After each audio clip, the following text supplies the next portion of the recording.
pimpinan yang kami muliakan, rekan-rekan Komisi 8 yang kami cintai, Pak Menteri, Pak Wakil Menteri, beserta seluruh jajaran yang kami banggakan.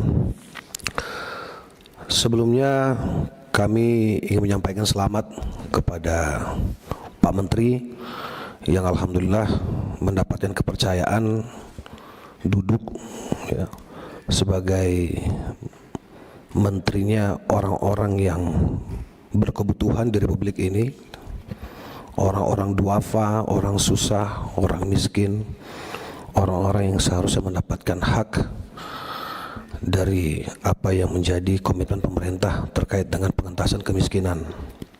Begitu pula senior saya Pak Wamen, selamat. Mudah-mudahan bisa bersinergi dengan Pak Menteri dalam menjalankan tugas-tugas kerja-kerja di Kementerian Sosial.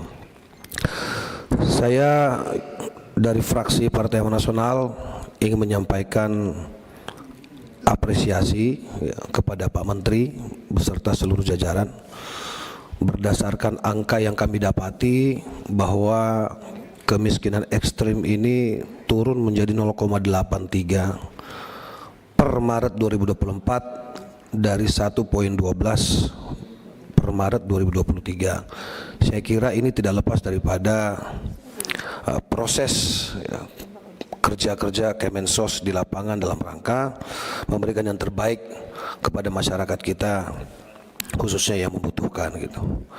Dan kalau saya boleh menilai pimpinan dari berbagai pemaparan menteri dan juga kepala badan mitra kerja Komisi 8, saya kira pemaparan Gus Menteri Sosial ini termasuk yang paling cepat, tepat, padat dan paripurna gitu. Artinya apa? Beliau ini dengan gaya Jawa Timuran ini tidak berbelit-belit dalam menjelaskan program maupun juga anggaran. Nah, saya kira kita butuh sosok yang seperti ini gitu. Sehingga tidak ada hal-hal yang kemudian menjadi pertanyaan-pertanyaan tersembunyi ya, di antara kita baik Komisi 8 maupun internal Kemensos itu sendiri gitu. Tadi berbagai persoalan dan juga konflik-konflik interest baik dapil ya, maupun secara global di Republik ini sudah disampaikan oleh rekan-rekan Komisi 8. Saya hanya fokus pada 2 poin saja Pak Menteri, izin. Yang pertama, realisasi anggaran tahun anggaran 2024 Pak Menteri. Di sini jelas tertulis bahwa pagu 76 triliun ini baru terrealisasi 56 triliun. Artinya masih ada selisih kurang lebih 20 triliun. Ini bukan angka yang kecil. Saya ingin menguatkan saja tadi apa yang disampaikan oleh Ibu Sri, kalau saya tidak keliru dari Nasdem, Ibu Sri Wulan, bahwa jangan sampai kemudian 20 triliun yang menjadi harapan warga masyarakat yang berhak ini kemudian menghadapi persoalan-persoalan yang seharusnya tidak dihadapi oleh mereka, baik itu terkendala dengan sistem perbankan ya, atau kalau kemudian melalui pos ada hal-hal yang rumit yang kemudian yang seharusnya bisa segera didapati tetapi tidak didapati oleh saudara-saudara kita yang seharusnya menerima gitu.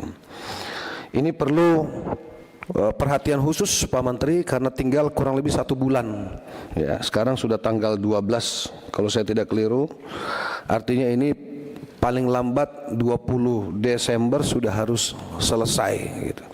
Jadi jangan sampai nanti di lapangan ada lagi persoalan-persoalan yang seharusnya tidak perlu terjadi terkait dengan realisasi anggaran itu sendiri.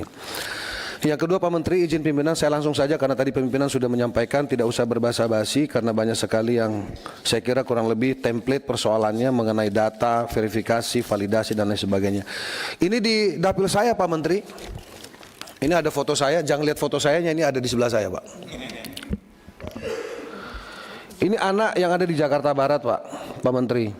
Beliau ini punya saya sebut penyakit cerebral palsy kalau saya tidak salah itu. Ini terkait lumpuh otak, gitu kan, saraf otot dan lain sebagainya Pak. Ibunya ini hanya kalau saya sebut ya pekerja serabutan lah gitu. Yang seharusnya ini masuk dalam data penerima bantuan sosial Pak. Saya tidak paham apakah ini masuk dalam PKH, apakah bantuan beras, apakah bantuan pangan non tunai atau BLT dan lain sebagainya. Tapi intinya satu pun bantuan dia tidak dapat gitu. Ini tidak percaya Pak Menteri. Nah tadi saya menguatkan yang Pak Husni sampaikan tadi. Mudah-mudahan Pak Husni nggak nunjukin foto, karena kalau Pak Husni nunjukin foto bahan saya habis Pak. Gitu. Nah kebetulan kami bawa gambarnya Pak. Nah itu satu Pak, misalnya ini kasihan Pak, ini jalannya ngerangkak Pak Menteri. Saya nangis waktu lihat ini Pak Wamen. Saya nangis Pak. Anak ini semangat Pak, pengen sembuh. Dia bukan butuh kursi roda Pak, butuh apa, penyangga kaki itu loh Pak untuk berdiri, karena dia sekarang sedang mengikuti apa namanya treatment, apa namanya itu, fisioterapi Pak Menteri. Kasihan Pak, kami hanya bantu seadanya Pak.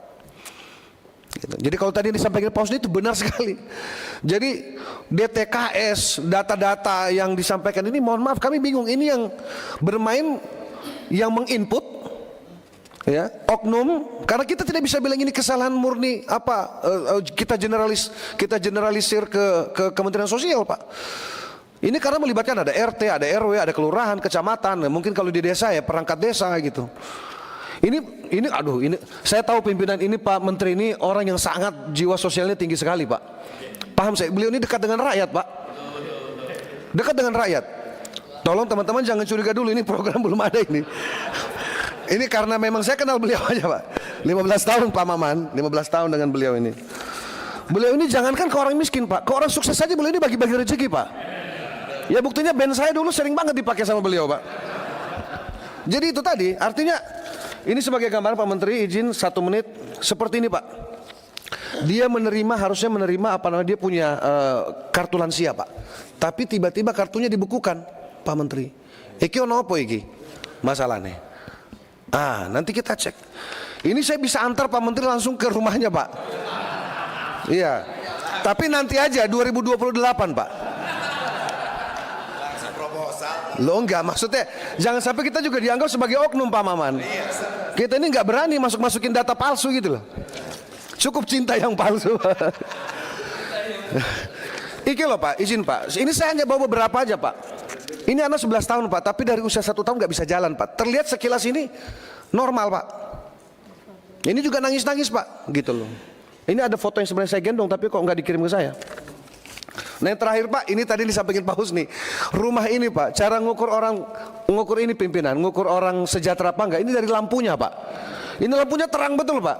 Tapi ini nerima terus Pak.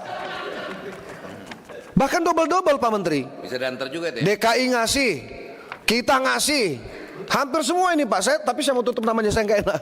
Nanti disangka. Tapi nanti saya laporkan ke Pak Menteri lah kira-kira, atau misalnya direktur yang terkait lah. Nah artinya Pak, ini terakhir Pak. Ini Pak, coba lihat pimpinan rumahnya Pak. Apalagi yang terbaru yang viral ini Pak, yang 13 orang satu rumah itu Pak. Itu kebetulan di Jakarta kan Pak. Coba di mana? Di mana kita ini Pak? Kita punya hati ini Pak. Kita bicara hari ini data terpadu. Data yang mana? Datanya siapa? Ini loh di depan mata kita nih loh Pak. Tadi Pak Menteri bicara tentang anak jalanan. Mohon maaf, Jakarta ini di jalan masih banyak. Itu harus kemana anak-anak itu gitu. Ada yang penjual bunga pimpinan, ya kan, jual tisu, malah kadang-kadang masak.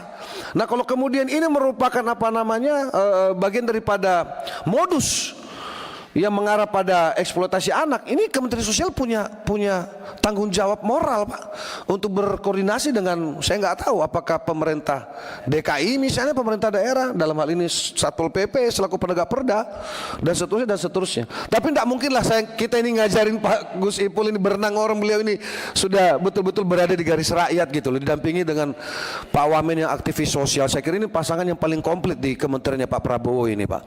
Ditunjang lagi dengan kerja-kerja para sekjen dan dirjen dan turunannya. Mudah-mudahan Kementerian Sosial ke depan semakin kuat gitu. Nah oleh itu Pak Menteri, pimpinan, sebagai penutup sekali lagi kami ingin menyampaikan terima kasih. Tentu Pak Menteri ini yang ada di kepalanya banyak sekali hal-hal yang harus diselesaikan Pak. Pada prinsipnya kami dari Partai Amanat Nasional siap berkolaborasi, Gusmen, seperti yang dulu saya selalu siap Pak. Ya, Dan saya kira secara umum Komisi 8 juga siap bersinergi dengan Kementerian Sosial untuk membantu kerja-kerja ini supaya lebih baik. Saya kira itu saja. Terima kasih banyak pimpinan. Wallahul muwaffiq ila aqwamit thoriq. Assalamualaikum warahmatullahi wabarakatuh.